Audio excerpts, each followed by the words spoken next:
मडी गावातील मुस्लिम समाजाला संरक्षण द्या, समस्त मुस्लिम बांधवांची जिल्हाधिकारी यांच्याकडे निवेदनाद्वारे मागणी। मडीमध्ये मुस्लिम समाजाविरोधात चितावणीखोर भाषणे दंगली घडवण्याचा प्रयत्न सुरू आहे।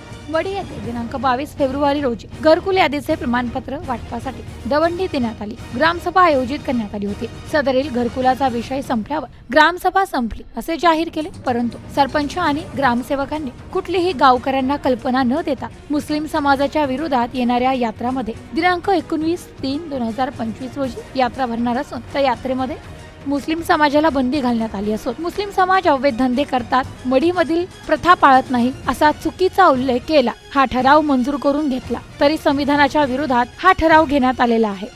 तरी सरपंचांनी मडी गावामधील जातीय तणाव वाढवण्याच्या चुकीच्या बातम्या पसरवण्यात आल्या। यानंतर समस्त मुस्लिम समाजाने गट विकास अधिकारी यांना अर्ज देऊन त्याबाबतची चौकशी मागवल्या। नंतर चौकशी दरम्यान यांनी शासकीय कर्मचारी ग्रामसेवक यांच्यावर हा बेकायदेशीर ठराव असल्याची कारवाई केली असून तो ठराव देखील रद्द करण्यात आलाय। यानंतर हा मुद्दा बदलून मडी गावाचे सरपंच संजय बाजीराव मरकड राजकीय पातळीवर विशिष्ट समाजासाठी मुस्लिम बाहेरून राजकीय नेते व विविध संघटनांचे अध्यक्ष त्यांना मडी गावामध्ये आमंत्रित करून समस्त मुस्लिम समाज मडी यांच्या विरोधात आवाज उठविण्यासाठी व जातीमध्ये तेढ निर्माण करण्यासाठी दिनांक 1/3/2025 रोजी सभा बोलवण्यात आली असून या सभेमागे कारणे मडीच्या मुस्लिम समाजाविरोधात चितावणीखोर भाषणे दंगली घडवण्याचा प्रयत्न असल्याचा या सर्व बाबी पाहता या होणाऱ्या कृत्यापासून मुस्लिम समाज भयभीत असून जिल्हाधिकारी यांनी या विषयाची दखल घेऊन मुस्लिम समाज मडी यांच्या सुरक्षतेसाठी संरक्षण देण्यात यावे अशी मागणीचे निवेदन मुस्लिम समाजाच्या वतीने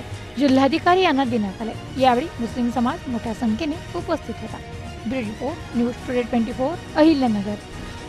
आमची मागणी अशी आहे का मडीमध्ये जे आहे या जातीचे धर्माचं देव आहे, तिथं मडी गावामध्ये कोप्याचं ठिकाण आहे सगळं। मला काय म्हणायचं, कुणी पण मंदिरामध्ये दर्शनाला येऊ शकतो, आमचा कोणालाही विरोध नाहीये, कारण जे येईल त्याचं स्वागत करणं आमचं काम आहे। मराठा मुस्लिम भाऊ तिथं राहते तर आमच्या भट्टीचा सण आहे, हे गावकऱ्याचा सार्वजनिक सण असतो।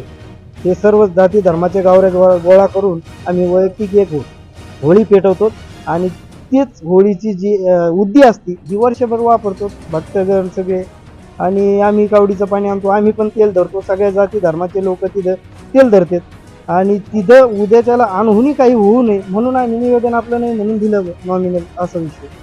उद्या काही अनहोनी व्हावा नाही व्हावा याच्यासाठी आम्ही संरक्षण मागितलं मडीमध्ये। पूर्वकल्पना दिली फक्त, बाकी याच्यामध्ये काही विषय नाही।